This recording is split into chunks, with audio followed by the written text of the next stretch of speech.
All right, I think we have a good number to start with. So hello, everyone. Good morning again. Thank you for joining us today on our third NGN Majlis. Before we start, I would like to introduce the topic for today. So we'll be talking about social engineering.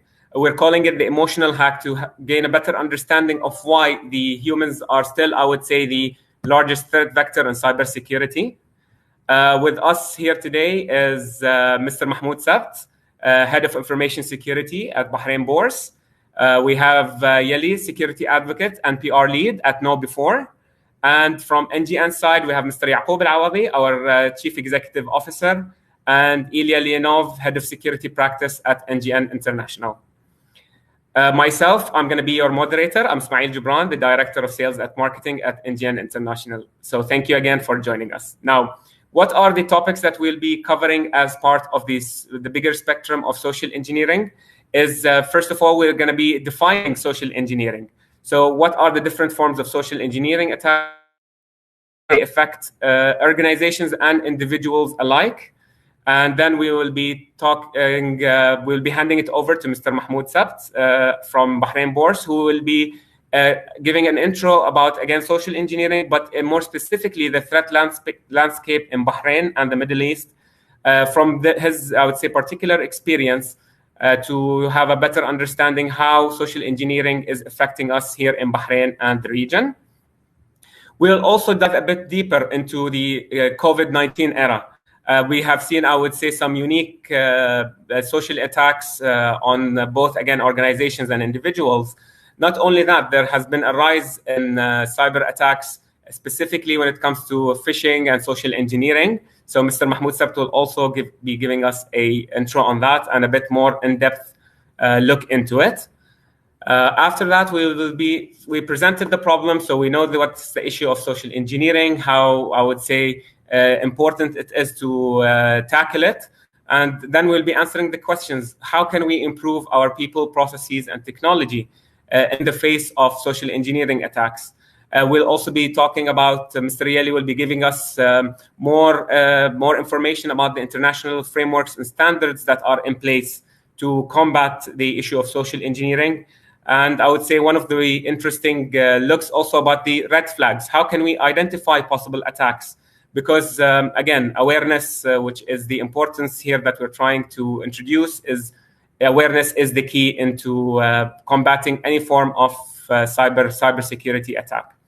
Finally, we will be discussing the old school security awareness versus the new school security awareness, where we are very fortunate to have KnowBe4 with us, which is the Gartner leader when it comes to cybersecurity awareness automated platforms. And then we will have a quick demonstration and we'll move to the Majlis chat. Before we dive into the topics for our, I would say, non-Arabic speakers, NGN Majlis. Majlis is an Arabic word which means council, or which means council, and this is where the idea started at NGN International. We are trying to, as a systems integrator and managed security service provider, we take it upon ourselves to spread security awareness in introducing multiple topics. And this gave birth to NGN Majlis. So again, I want to thank you as attendees because you are definitely part of spreading the message of cybersecurity. I want to also thank the presenters and the panelists who are going to be tackling, I would say, a very important topic with us today. And we will start off with Mr. Yaqub Al-Awadi and Mr. Eli with a small introduction into...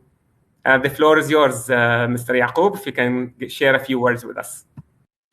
Bismillah ar-Rahman ar-Rahim. First of all, Ismail, I thank you very much for this beautiful intro. And I think part of our commitment for the IT and the security community in Bahrain and the region is to bring the best, I would say, partners and the best ecosystem for us to create that awareness.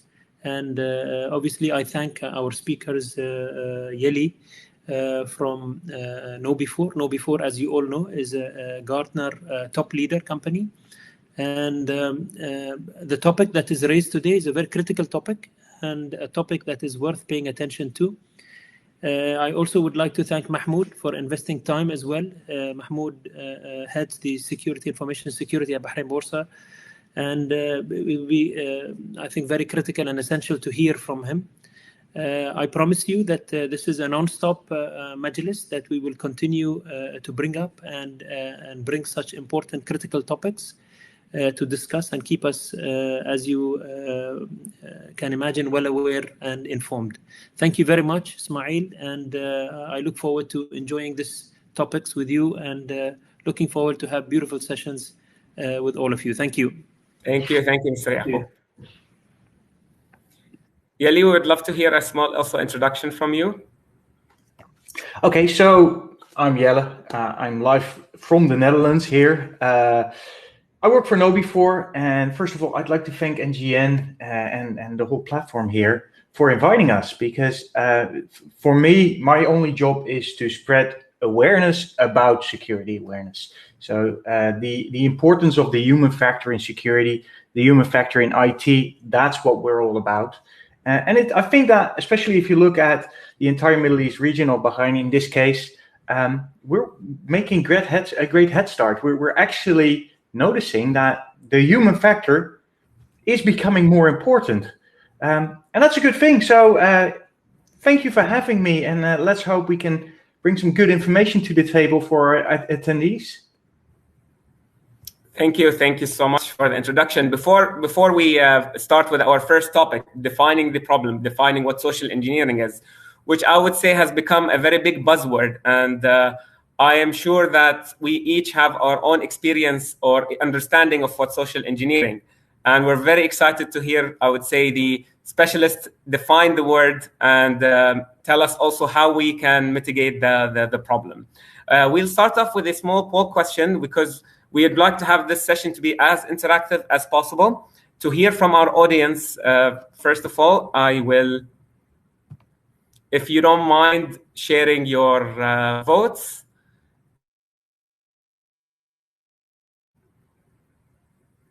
Give it a few minutes.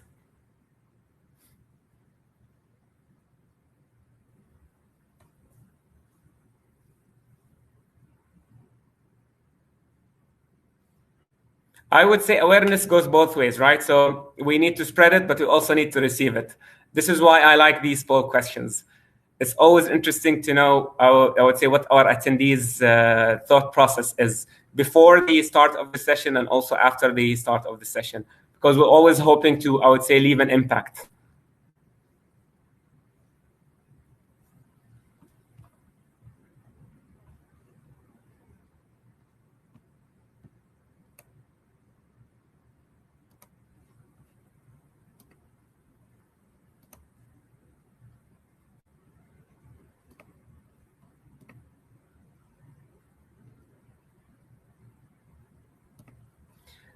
Our first presenter today is going to be Ilya, our very own head of security policy at NGN International, and someone I would say I personally learn a lot from.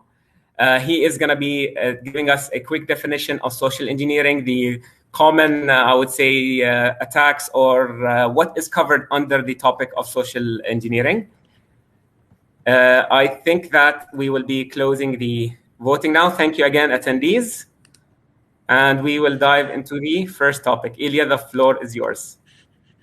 Thank you, Ismail. Thank you, everyone, all of the attendees. I think this is a really important topic, and yeah, I mean, the social engineering is one of the biggest threats we can see, not only for Bahrain but for the rest of the world, because as we know that for some phishing attacks or phishing attacks, there is no need to have a huge and very, very deep technical skills and knowledge. So such attacks and potential threat is very, how to say, easy to implement. But the outcome, I mean, the damage which could be caused by the social engineering attacks is huge. So I want to utilize my time and focus on exactly what we see so far in Bahrain. So myself and our NGN security team, we did some short research on the social engineering threats in Bahrain. We utilized our security operations center data, and we did some other research. So let's start. For this period, I'm talking about the first quarter of 2021, we can determine the two main, I would say, aims of the social engineering attacks. First of all, it's definitely the compromission of data, of corporate data. I'm talking about now about the corporate employees and compromission of their sensitive information.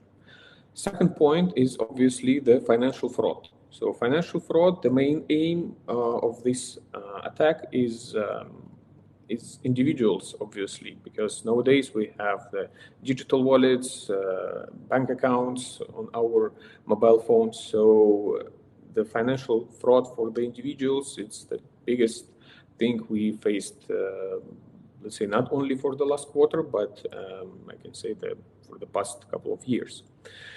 And as you can see, the distribution between the attacks and between the different techniques for the financial sector, especially, as you can see, it is the huge volume of phishing resources. So the phishing, as I said in the beginning, is very cheap. It is very easy to start this campaign, to run campaign, and the outcome is much higher than the efforts you're put into this campaign. So if we talk about the financial fraud, as I said, the individuals are the main victim, I would say. So I'm sure that many of you, of the attendees, have received recently such SMS with request to update some personal information like a CPR number or any other contact details. So this is very common technique to harvest the credentials and then use it in a bad way. So obviously the phishing, which is the voice phishing, is also the big threat here, because the people, they are trying to get some maybe OTPs and other sensitive data through the phone calls. If we move into the corporate data compromised here, first of all, if we put the awareness aside, you need to focus on your internal security controls, which is inbound email protection and the outbound email monitoring, to make sure that nobody is using your domain to phish or spoof your clients or partners. As we can see from the outbound perspective, there is only 50%, less than 50% of the organizations, they implement the DMARC policies, which protects the outbound email traffic against spoofing. But in terms of the internal phishing and spoofing emails, we detect, as you can see, the huge volume for the financial organizations, huge volume of phishing during the first quarter. And it is required, the proper adjustment and configuration of your internal email protection system. But definitely the awareness and our main topic in the both, I would say, ways for the financial fraud and the compromission of the corporate data, it's number one to be, to pay attention on. So my last slide is, I would just show again that how easy to start the phishing campaign, and we have a detection around the globe. Obviously, the most of the frequent ones, the phishing attacks and campaigns we see from Russia, China, and from Europe. But as you can see, the geographic landscape is spread around the world. So again, you need to focus on your security controls and pay a lot of attention on the security awareness of your employees. And definitely, I'm sure that it will be a great practice on the government level to, increase this awareness through the mass media for the citizens of the country. So that's it. Thank you. I hope that it was useful. Thank you, Ilya. for the introduction. I think DMARC could be a topic of its own, business email compromise. And actually, I think you've identified one topic that we can dive deep into. I'm sure the audience has different, again, also awareness on the DMARC policy, but we'll be more than happy to dive more into it. And again, you will notice that since you've mentioned the financial, I would say, social engineering attacks, and I'm very proud to say that Bahrain is doing a fantastic job. The Central Bank of Bahrain, in cooperation with the financial institutes, has recently launched an awareness campaign. So you'll see multiple financial institutes, banks, and for example, Benefit, Bahrain Bourse also had participation in the event to spread the word. So everyone realized that this is not something that we do only at a corporate level, but this is a joint and social initiative. Again, so it's a social engineering attack. So again, the response should be social. So thank you, Ilya, and thank you everyone for who is participating in spreading the awareness. Now, from an inbound, Ilya, since you're also looking at, I would say, our internal controls at NGN International, I always like to share, I would say, personal experiences. Now, the word, I would say, the sophistication of the social engineering attack, as you mentioned, is that it doesn't always have to be a very expensive form of attack, but they build an understanding of the relationships. So if they are, for example, which happened again, we've seen these phishing emails. They understand, for example, that the CEO communicates with the admin. They create that, they understand that relationship, and they try to phish the admin, attack the admin by impersonating the CEO. And I would say this is why it's important to be able to identify such attacks. And I'm hoping that we will be covering this and touching on it as we progress during today's session. Thank you again, Ilya. Now, our next speaker is Mr. Mahmoud Sabt, Head of Information Security at Bahrain Bourse. And Mr. Mahmoud is going to help us, I would say, again, have a better understanding of social engineering attacks, and we'll do a dive, I would say, into the threat landscape as a subject matter expert in Bahrain and in the regional market. I would say the stock exchange is something that is no longer local, but he and the organization deal with investors across the globe, both in Bahrain regionally and internationally. So we are very excited to hear from you, Mr. Mahmoud. The floor is yours. Thank you, Ismail. I would like to thank first NGN for taking this initiative to spread awareness by bringing experts from international markets and also from the national calibers. I'm trying to make it very simple for those who does not have idea what is social engineering. We called it, as you said, the art of emotional hack. We just want to make it very simple. Social engineering might not be a very well known for people, but we will try to simplify it by just the first slide. You can just go to the second slide. Okay. So social engineering is basically manipulating people's head or people's brain to get valuable things. It can happen by either by email, through the internet, or in person, or via other interactions such as mobile phone nowadays. Basically, the goal behind this manipulation is to steal your data or your information, which is basically trying to get your money in a way or another. There is another type. Sometimes it's no one speaks about it, which is the political motives behind it. Sometimes, and this political motive is the most dangerous one. Why is it a concern, security concern? In any organization, they usually have a security strategy, and the security strategy is where you define what you want to protect. In all the organization, they try to protect their confidentiality of information, preserve the integrity of their information, or promote the availability of their information and business continuity. To do that, they have to address 3 areas: people, process, and technology. The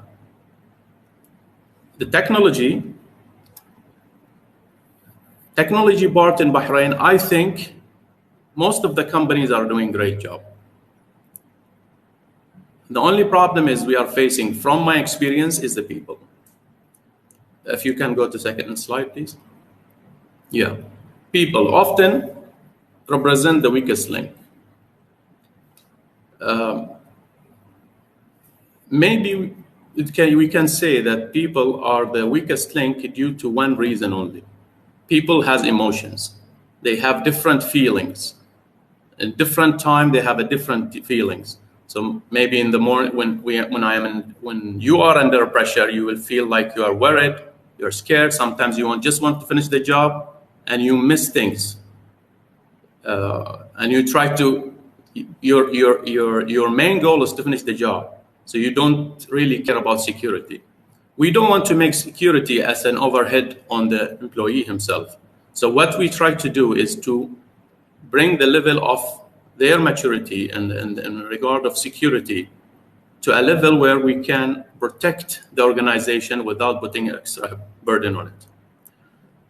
According to studies, 95% of cybersecurity breaches are caused by human errors. Human errors means the weakest link. Okay. So Mr. now we Mahmoud, understand. Yes. Yeah, Mr. Mahmoud, you've mentioned actually something quite interesting. You mentioned that social engineering can even happen in person, which is like a physical format. So it's not just I would say online or digital. So it could be like, for example, it could be monitors your schedule. They know that you log in from Starbucks coffee, for example, at 12 p.m. So you open your screen. Is this social engineering attack? And they can try to, I would say, look over your shoulder or try to. Is this again also a form of social engineering? Even accessing an area behind someone has access. Okay. Tailgating, for example. Okay. The type of social engineering. Or you are speaking with your friends on the corridor of the organization and someone is listening to that. So we are actually, basically, they are trying to get the information by different means. Okay. All right. Thank you. Yeah. If you can go to the other slide. Can I have the control of the presentation? Yes. At the bottom, you can maneuver through the slides if it's easier.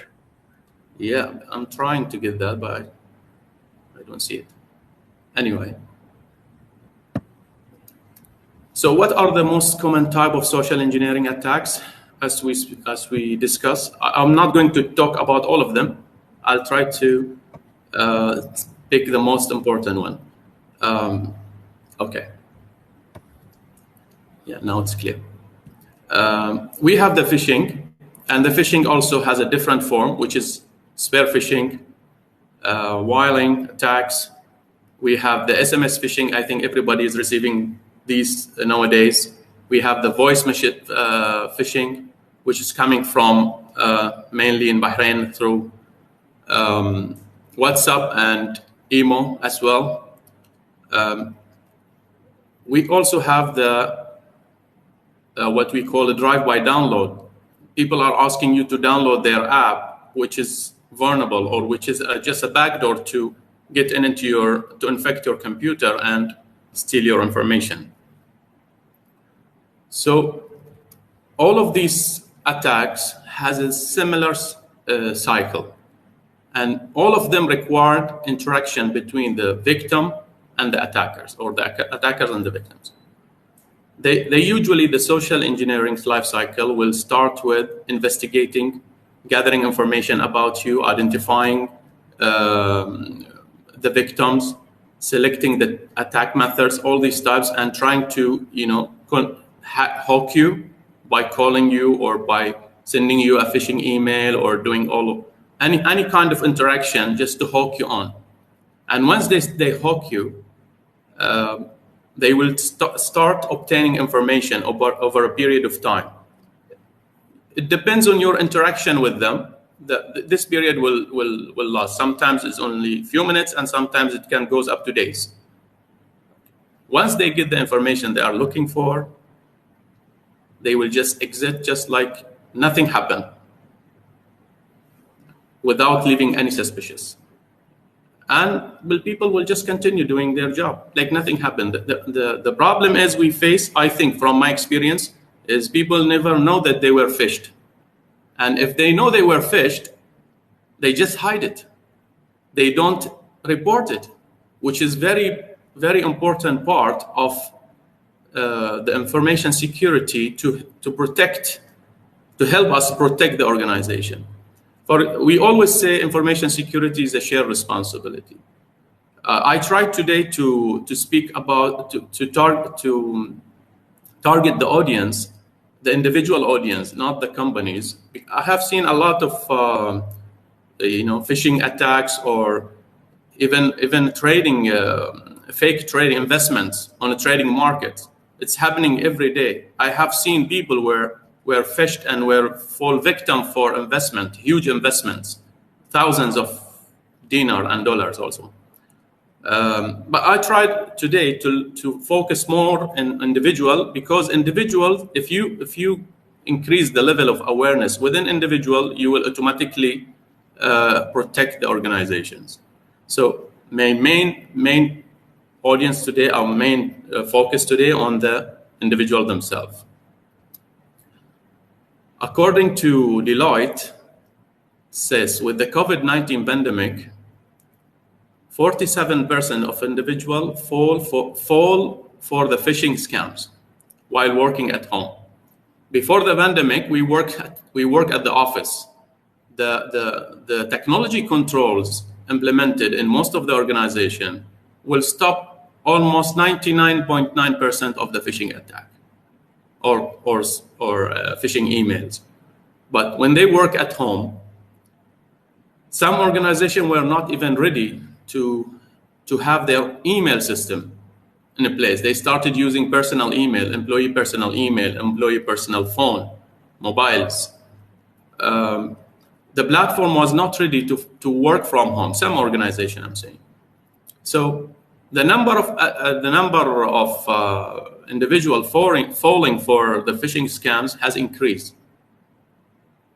According to Deloitte, also 500,000 of people globally were affected by a breach just in May 2020. Okay. According to Interpol's CIS, according to Interpol's member countries, feedback in regard to phishing has increased to approximately 60%, as you can see. Only phishings. We will not speak about the fake news. We will come to fake news later, but malicious domains, malware, all of these also has increased. But because today we are focusing mostly on social engineering, so as you can see, it has increased approximately 60% comparing to pre the COVID-19 pandemic. I don't know if anybody has accessed this website during the pandemic.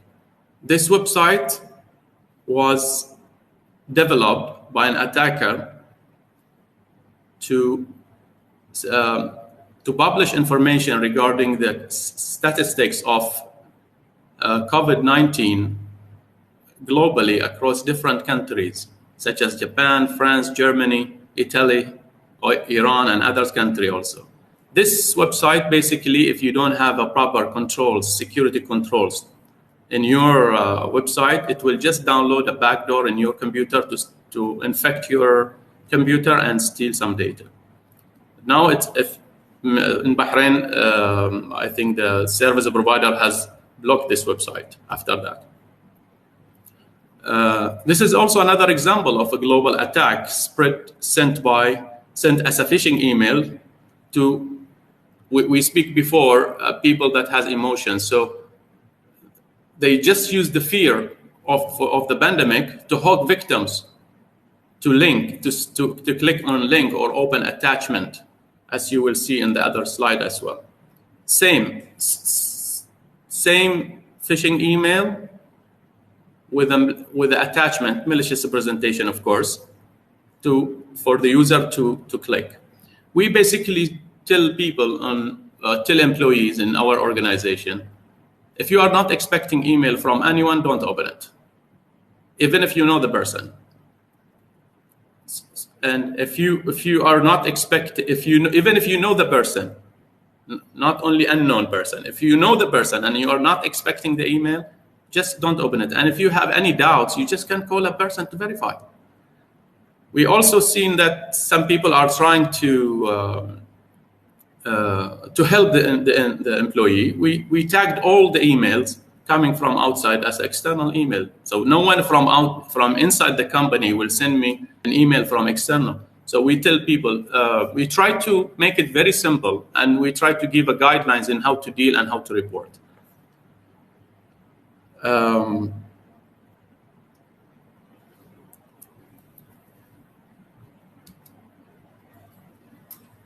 As I said earlier, I'm trying to focus more on individual.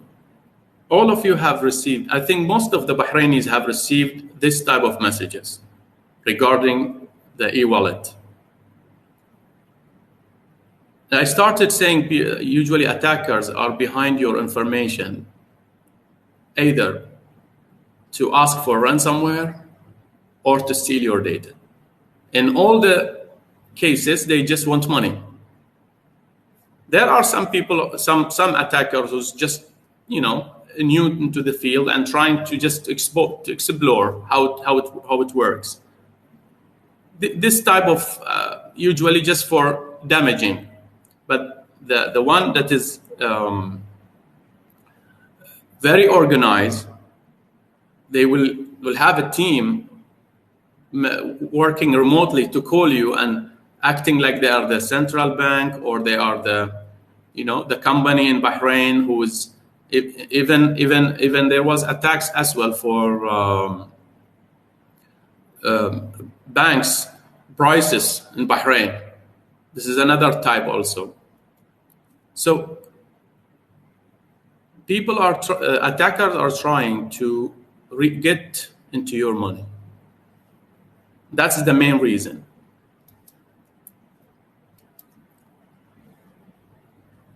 We all have received, I think, unlimited messages and calls on WhatsApp. This is also another annoying. I think end user can't do anything about this one other than ignoring.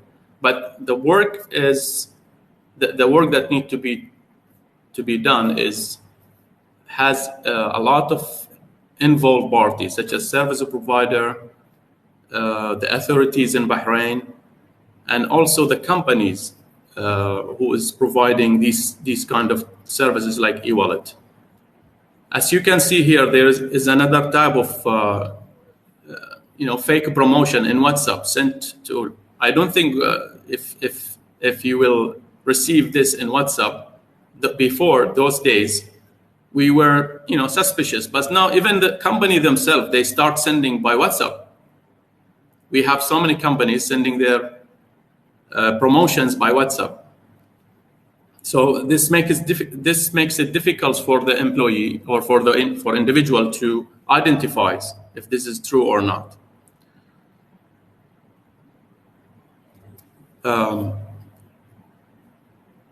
In organizational level, I think every organization should have should look at information security as one of their success pillars. It should be part of their strategic goals. I didn't speak about how to deal with the information the social engineer attacks, how to identify it, because I leave it for my colleague. However, if we will want to protect individuals, to protect our organization, we have to spread the extra awareness NGN is doing a great job now, started this Majlis to spread awareness. I hope this will continue as well. In the national level, I think we need a national security strategy. It should involve all the authorities. Regulators and authorities has to coordinate with each other more. Awareness has to be increased, not only by sending some social media or post. They have to have a coordination. It has to be part of their a sort of like a program that enforce on every single organization in Bahrain to advocate their employees, which are the individual at the end. We also have to coordinate with the schools and universities to spread this awareness. I also believe that the authorities in Bahrain should collaborate with the private sector to exchange expertise and create a new generation of national calibers specialized in the cyber security and the information security. We need more people into this field. And the organizational level, I think employee has to be more involved in protecting themselves and protecting their organization. So it's the same person either at home or at the organization. If you just increase his level of his maturity level when it comes to information security, you will automatically protect him and protect your organization. So we need everyone to collaborate with each other. We need also or individuals to become more careful and cautious when it comes to any online transaction or any calls and any foreigner calls coming from outside the countries. And even I have cases from inside Bahrain, but it's very minimal. I think that's all what I wanted to say. And if you have any question.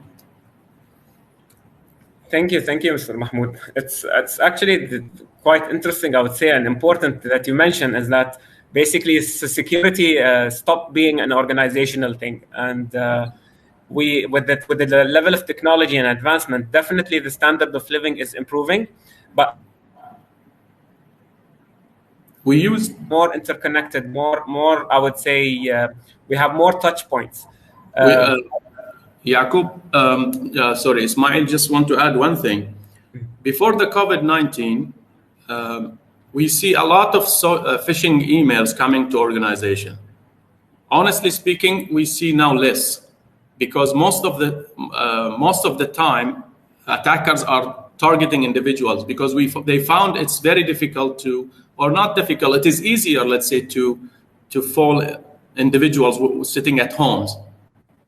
Okay. Correct. While in the organization, they have to bypass certain control of technology controls. And even if they pass the technology controls, still the employee are, up to a certain level, they are aware and they can help in stopping this. While working at home or individual, even non-working, just normal individuals, it is very easy to fall victim for these type of attacks, especially if you receive it in your mobile, which is you are carrying 24/7. Correct. We have a lot more screen time now. Yeah. And I think what's also worth mentioning is that my security is also depends on basically the level of security hygiene that, for example, my colleague carries, because he or she opens a window into my digital space. And this is something that we need to work together on. And this is why you are absolutely right. It's a joint effort, whether by the public sector, whether by the regulators, whether by the private sector, or even the individuals. So we need to watch each other's backs, as they say.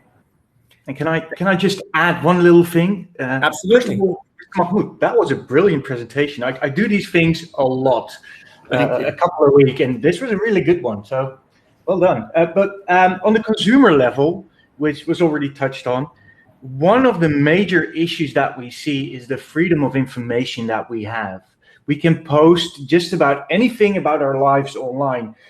When we go on holiday, what things I bought online. Look at the ads that Google presents you. They're already targeted.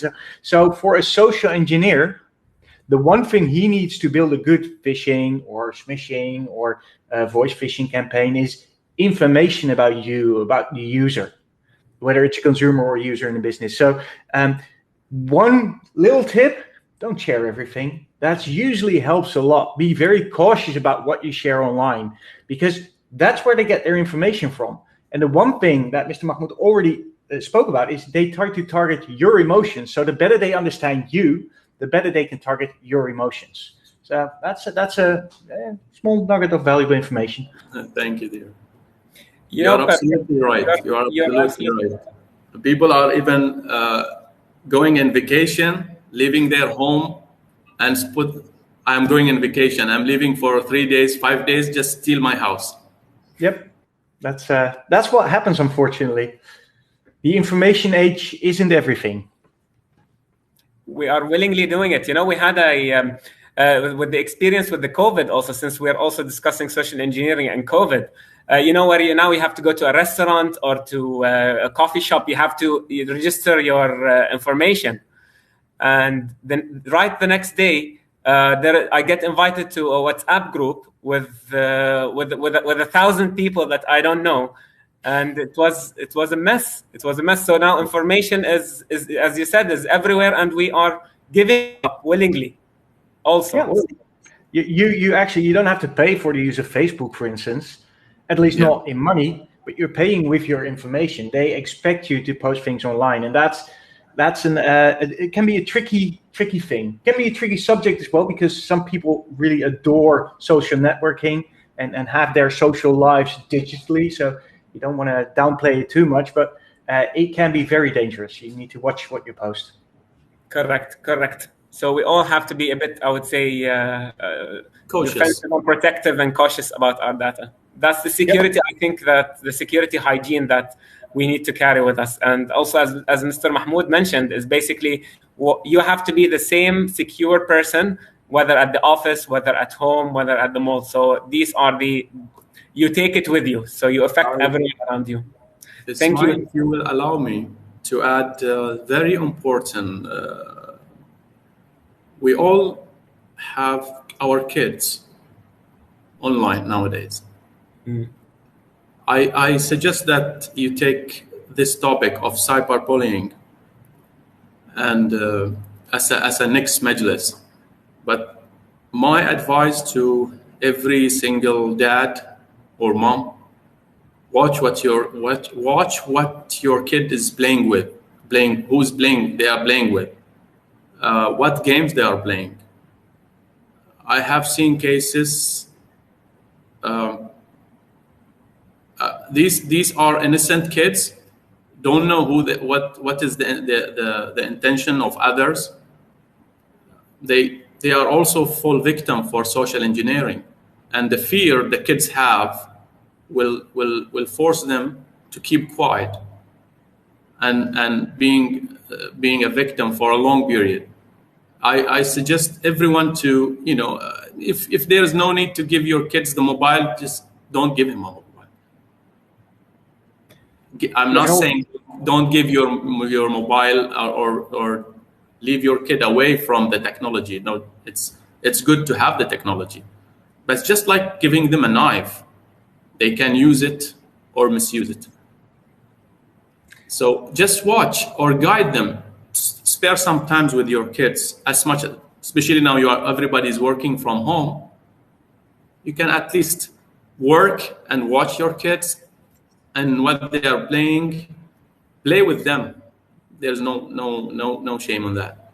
At least the idea is just to see, to be there for them, not to fall victim for these kind of attacks and attackers everywhere, even in games, especially the free games. Correct. Awareness, I would say, definitely does not know any gender or age. So adults and children alike, absolutely, we have to take it upon ourselves to spread that awareness, especially with the kids, because as you mentioned, it will also have not just financial repercussions, but also emotional ones. And I think this would be a very interesting topic, definitely, to tackle in depth in the upcoming events that we have. Thank you, Mr. Mahmoud. Now that we have a better understanding of, I would say, the threat of social engineering and better understanding of what it is, Mr. Yeli is going to take us, I would say,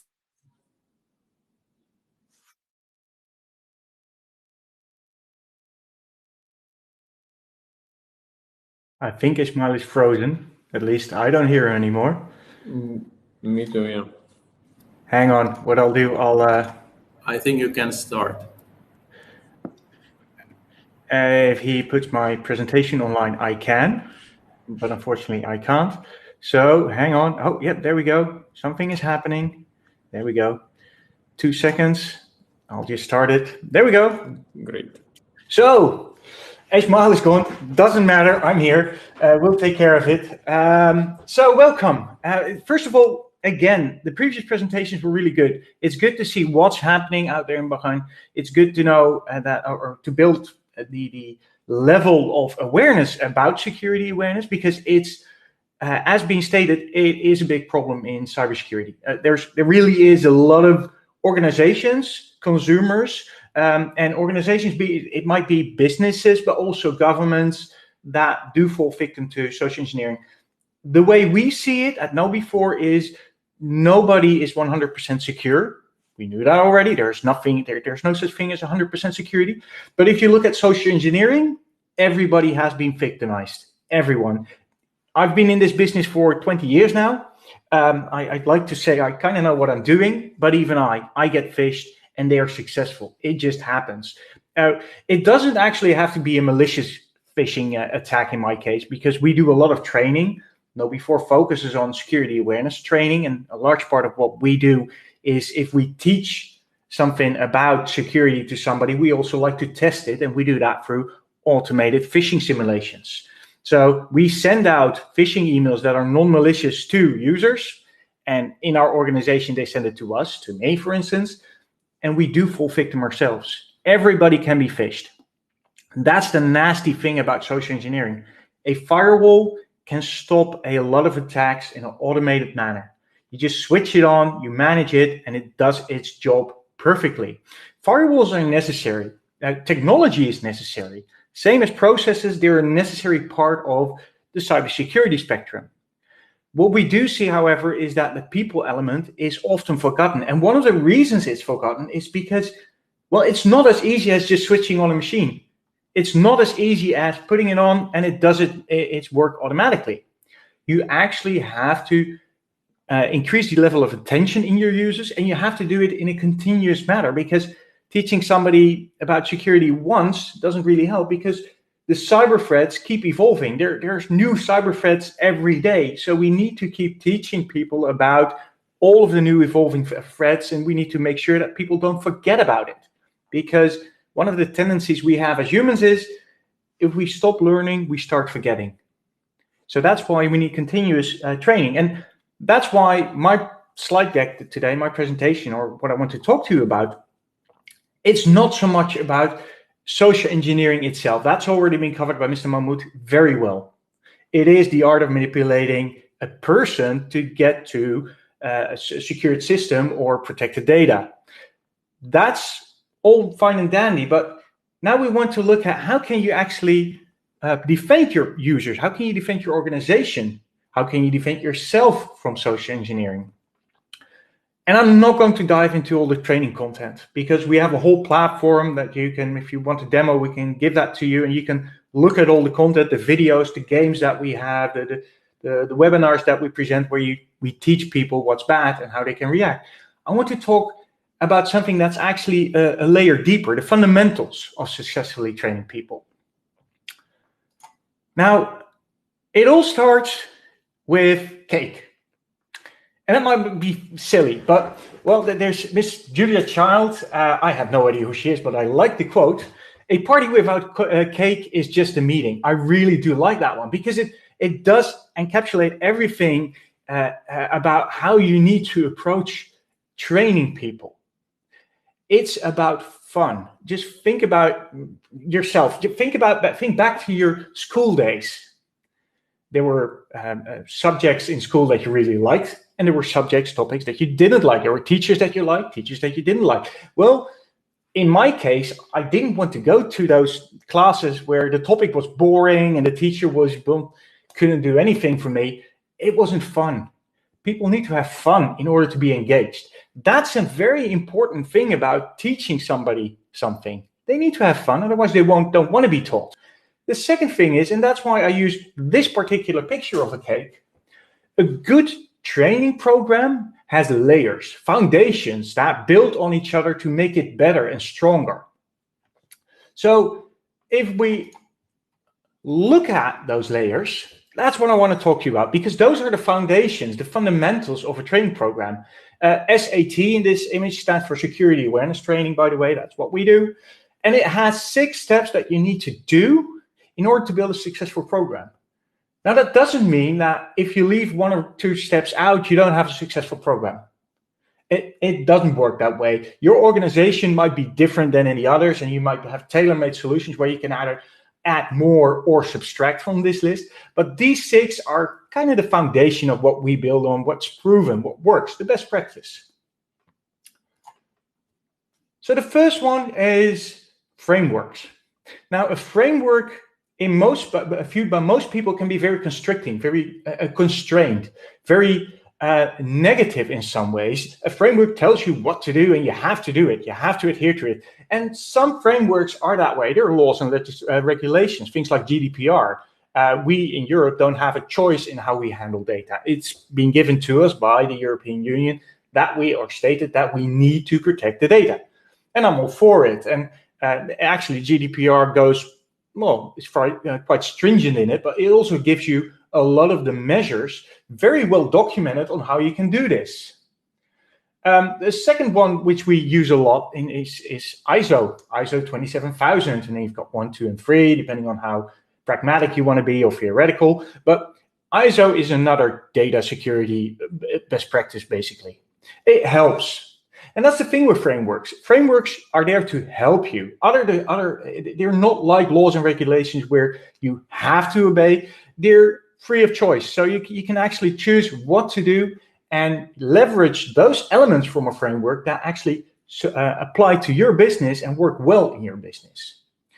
The one I prefer, and I work with partners and customers on a global scale, is the NIST framework. And the primary reason why I like NIST is because NIST has a very extensive library of best practices on how you should not only train employees, but mostly how you should test their skills. And for me, that's one of the more important things, because I can teach you something and you might take that knowledge to heart and actually know what I'm talking about, but I can teach you what phishing is. That's pretty easy. All right, you actually see phishing emails in your inbox because everybody does. So that's easy to train you. But it's not only about training. It's like a fire exercise. I can tell you that if there's a fire, you need to go outside and go to a certain meeting point and do a procedure of things. But it's only when you start actually practicing that fire exercise in a fire drill, where you simulate a fire, run outside, and actually go to that meeting point and do all the procedures, that's when it actually sticks. Because most people are people that learn through doing, not only through reading. And it's the same for social engineering. It's the same for security awareness training, actually. Frameworks help you to build that whole exercise. NIST does that in the best way, because NIST tells you to train people, but also test them with realistic, real-world examples. So one of the things that you see more common in the security awareness training market is that the products that we use take real-world phishing examples, malicious emails, for instance, strip all the malicious parts out, and then re-offer those emails to the end users for training and for testing. So all the malicious stuff, all the malware, all the bad links are replaced by good links, training links. But it's real-world information, real-world testing. That's the good thing about NIST, and that's why I commonly refer customers to NIST. The second thing what you have to remember is whatever framework you choose, And it really doesn't matter which one you choose, because all of them tell you to train your people. All of them tell you to test your people. It's more that you need to understand how you want to implement this whole framework situation. And the thing with that is, it's all about communication. In order to have a successful security awareness training platform or security awareness training program, you need to make sure that people understand why you're doing this, what the benefit for the organization is as a whole, but also what's in it for them as a person. Meaning you can train somebody because they work at a bank and they should have, there's a lot of compliance out there and they should be trained. That's cool. But people like to make everything about themselves. It's just the way it is. So if you work at a bank and you do have to do training, make sure that the end users get something out of it for their personal lives as well. Maybe not only training them on the compliance side of things, but also training them on personal hygiene on the internet. But things like what I was just talking about, the whole Facebook and how you should handle data. That's something that the bank, well, sure, it doesn't want you to give away bank secrets, but whether you post something personal on Facebook, that's not your employer's issue. They don't care. It does care. Oh, you should care, because it can definitely impact your personal life as well. So if your employer has some information, some training in there that benefits the user on a personal level, that usually works. But again, it's all about communication. And communication should be in a way that everybody understands what's about. Not only those people in the financial department, but also your receptionist, your security guards, your CEO, everybody should understand why you're doing this. It should be one clear message. And then when you've communicated everything, the main reason to do this is basically to what we call as build an army. What you want to do is you want to create people in your organization that understand why you're doing it, understand what you're doing, for instance, based on those frameworks, and are willing to advocate it, are willing to be champions of that security awareness training program, and want to basically help spread the word. Because especially in larger organizations, what we see is people tend not to comply out of their own free will. If you give them a choice between, do you want to do a security awareness training program or don't you? People tend to be lazy. They won't join. But you don't want to force them to join as well, because if you're forced into doing something, well, it's not fun.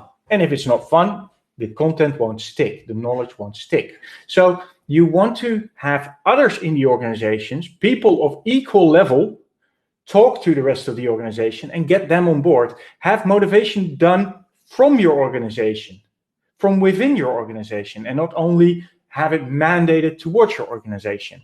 That's what a champions program comes in. The champions program is nothing more than getting those couple of people involved that actually want to train and want to spread the word and understand how important it is and are able to motivate others. Now, a really big element of any security awareness training program is, well, as I said, what's in it for you as a person. And what's in it for you, well, is defined by relevance. If you are working on a reception desk in an office, for instance, is it really important for you to understand all the nitty-gritty and the small details about a financial compliance program?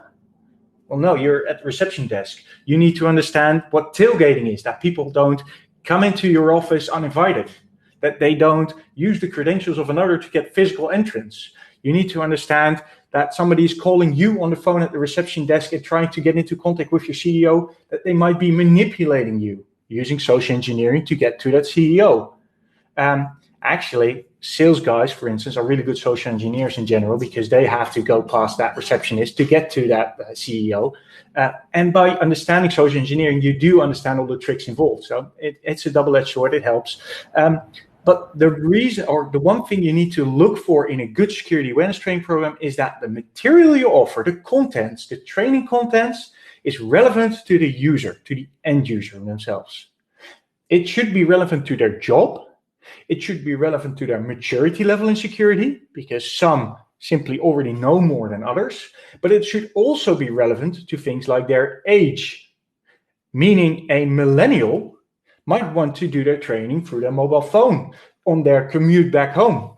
Or if you're looking at somebody that's a little bit older, they might find it very helpful if they have a trainer in front of them in a classroom.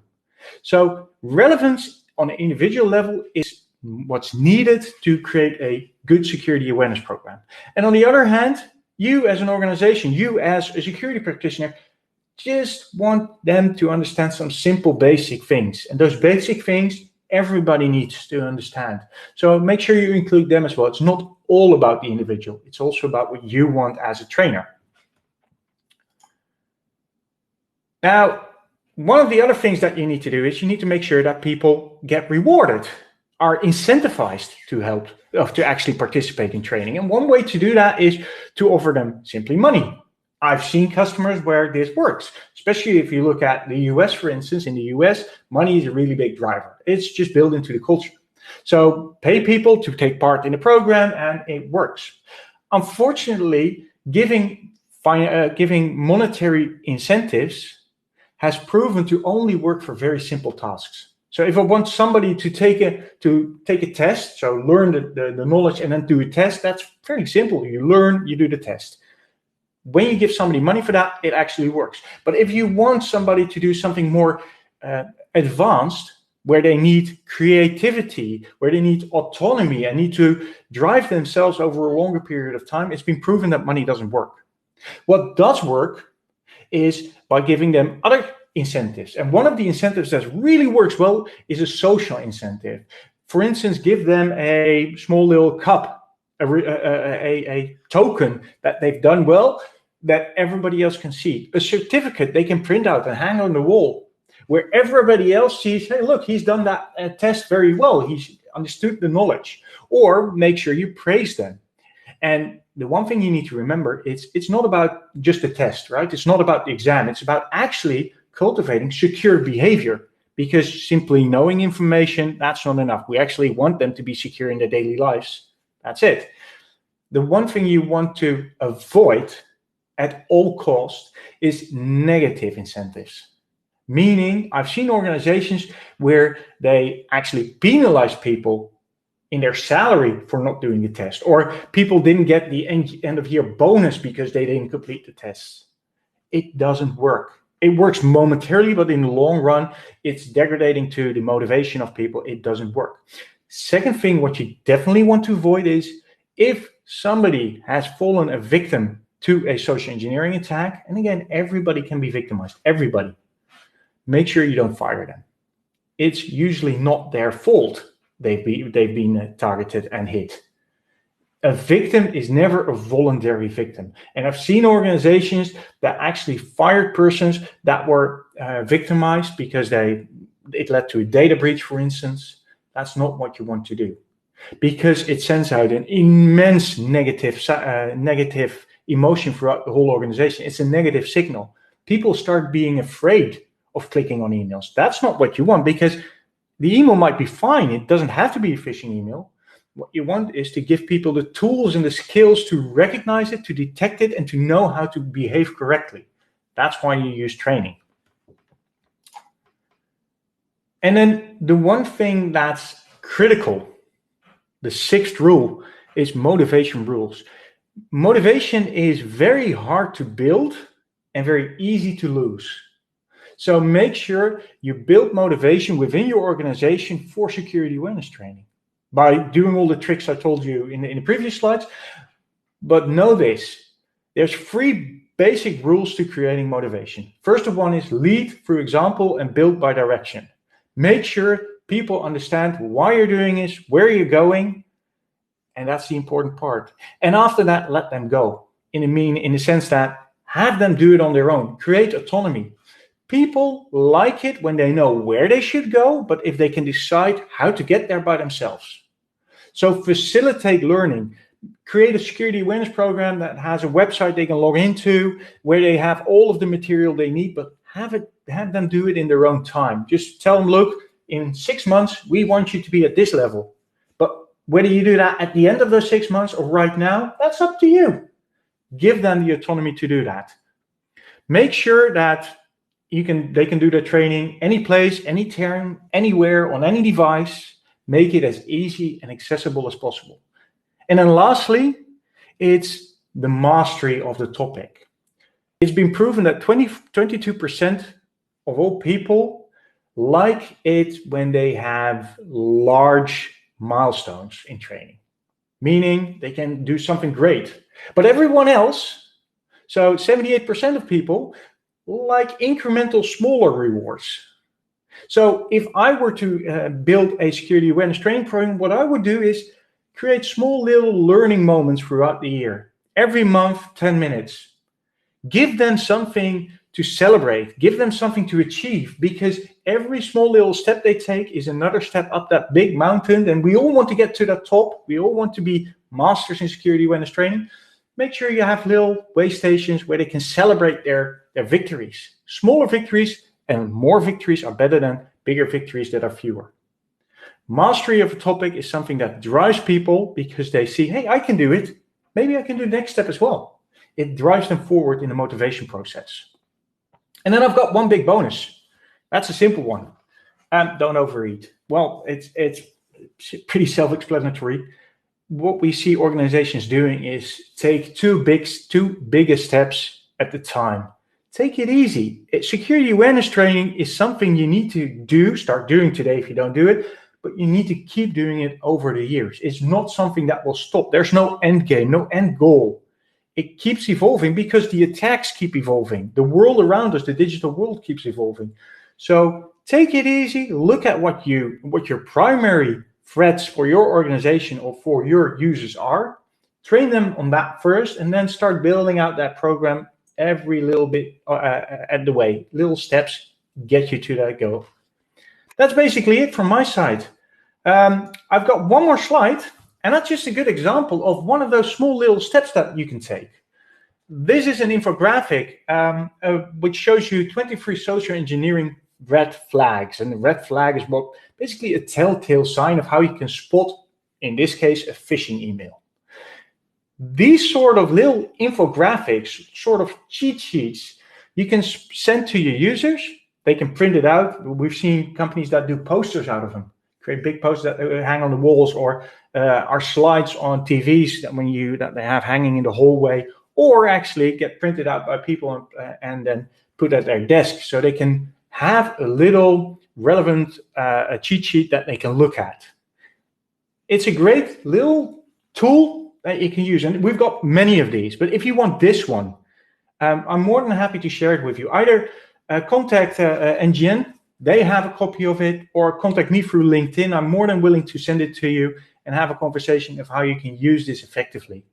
It's just one of those small little things that get you along the way, that actually help to build security awareness training. So that's it from my side for the presentation side. I'll hand it back to Ismail. Thank you so much for the presentation. And yes, as you said, you are absolutely right. I personally like the bite-sized training, and I think what's important also to mention.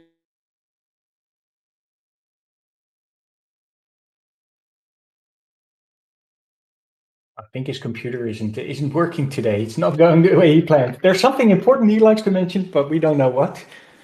I think he'll log back in again. So, to the other presenters, anything we missed? Anything we need to talk about?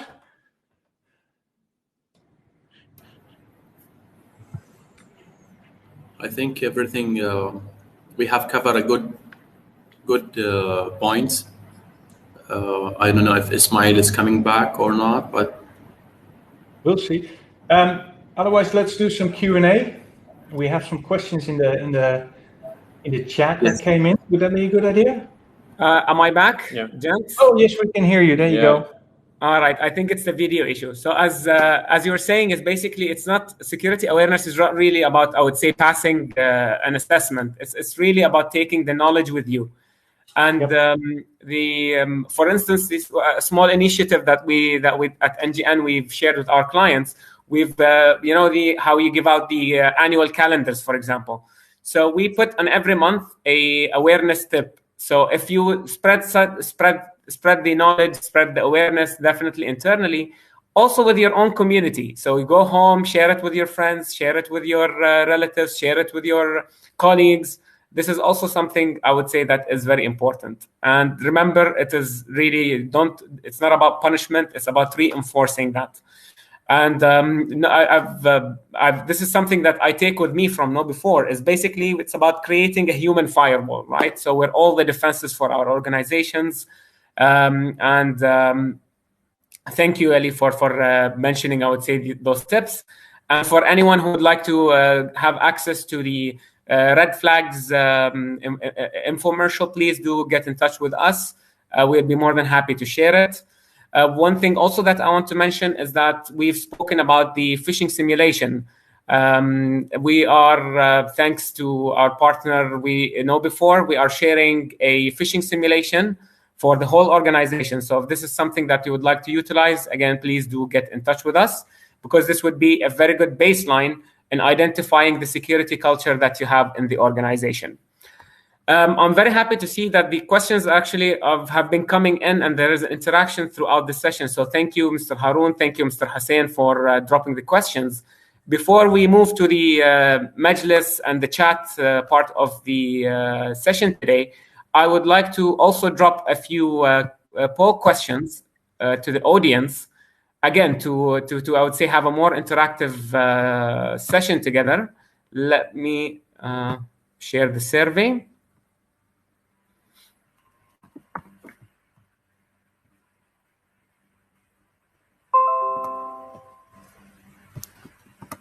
All right, can everyone see the Q&A, if you don't mind, a few seconds for the voting?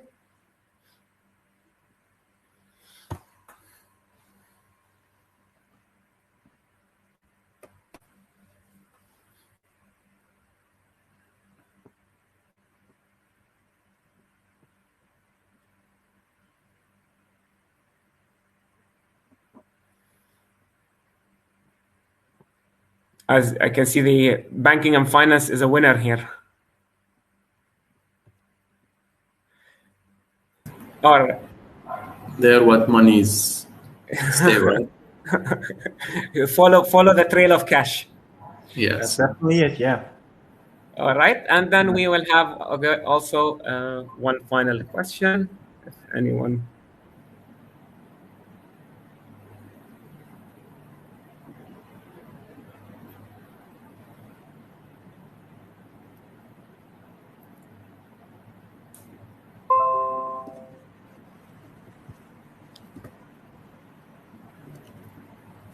So now that we spoke about, I would say, how to combat social engineering, we'd love to hear from the audience about what they think would be the best measure. Is it the technology? Is it the awareness? Is it the processes?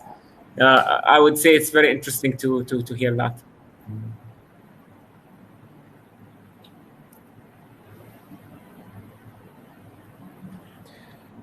If you don't mind, while the attendees is answering, so I also would like to highlight the point that Mr. Mahmoud Sabt raised, the national security strategy or framework, which I personally think this is the most crucial thing. Actually, if we will have on the regulatory basis, like the framework or the guideline, how to let's say, tackle all these potential threats, including the social engineering and other cybersecurity problems, I think it would be much easier, not only for the corporates, but for the individuals as well. Absolutely, currently, most of the authorities, I think, and the regulators, everyone is working in his own. That's true. They just need to cooperate. They are doing a great job, in fact. That there is only missing, I think, somewhere it's the communication is not efficient. Yeah, if we could establish this communication between the community and the regulatory, it would be great, I think. Yeah, let's NGN take it. I'm available to help on this. We will do our best. Since we're at the topic, and we do have a question from Mr. Hussein Ali, one of the attendees, is that how far do you believe that declaring the international laws and regulations could reduce the hazard? How effective do you think that a joint initiative would be? I believe it wouldn't reduce the hazard itself. Social engineering is here and it's here to stay. And whether there's regulatory compliances or laws and regulations, that doesn't really stop the bad guys, the cyber criminals, from doing it. It's more that having laws and regulations in place helps organizations to better prepare users and consumers to that hazard.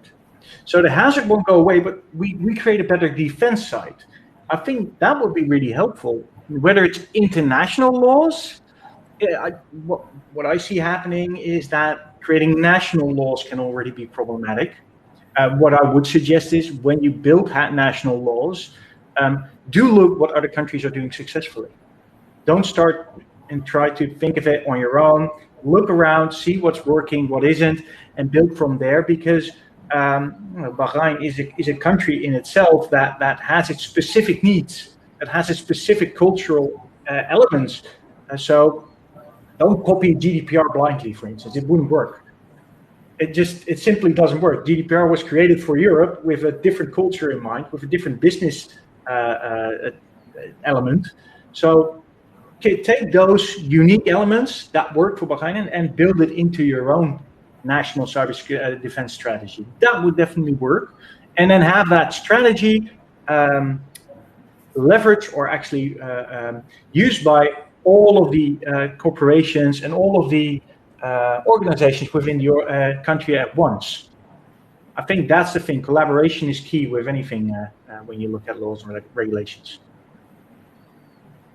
Yes, you are right, and I believe for me also from my experience, Mr. Ali, since you've said that salespeople are also social engineers, which is in a way you are right, but I would hopefully leave a positive impact.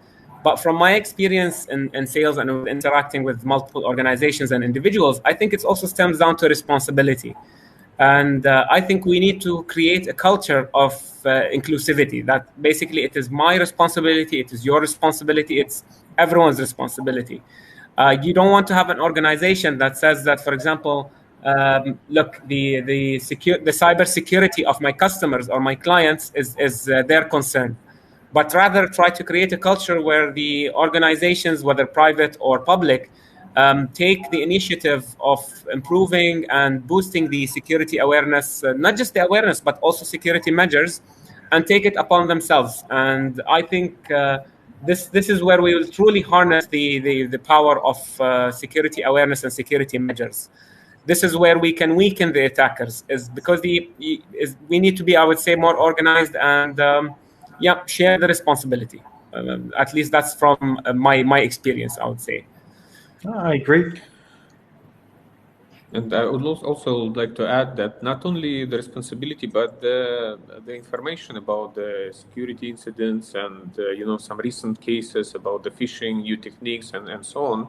If among community we can establish this collaboration, everyone will benefit out of it, including the regulators.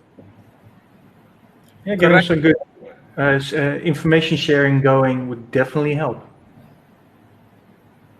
Yeah, I think we are definitely on the right track with whether I would say with more transparency. But yes, we need to we need to have more transparency also, because we need to control, I would say, the ramifications of an incident if I would say the general public is more aware of it, rather than trying to hide it or to be ashamed of it. This is not something I would say to be ashamed of, but rather something that we can work on correcting.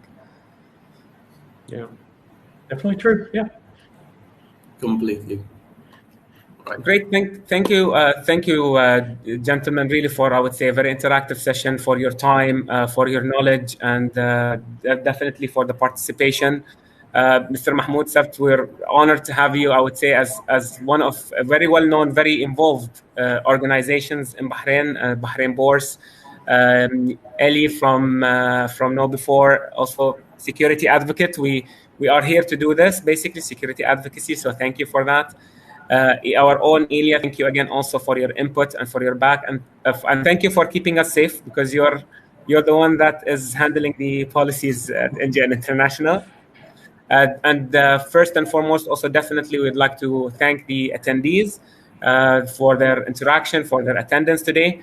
And I would say also applaud you for joining, because you took a step towards security awareness of your own and of your organization. So thank you, everyone. Do make sure to follow us on LinkedIn. I dropped the link on the top of the banner to watch our space for the upcoming events. We would love to hear from you. If there is a particular topic that you would like us to cover, we are more than happy to tackle that. Also, if you'd like to utilize the phishing simulation, again, please do get in touch with us.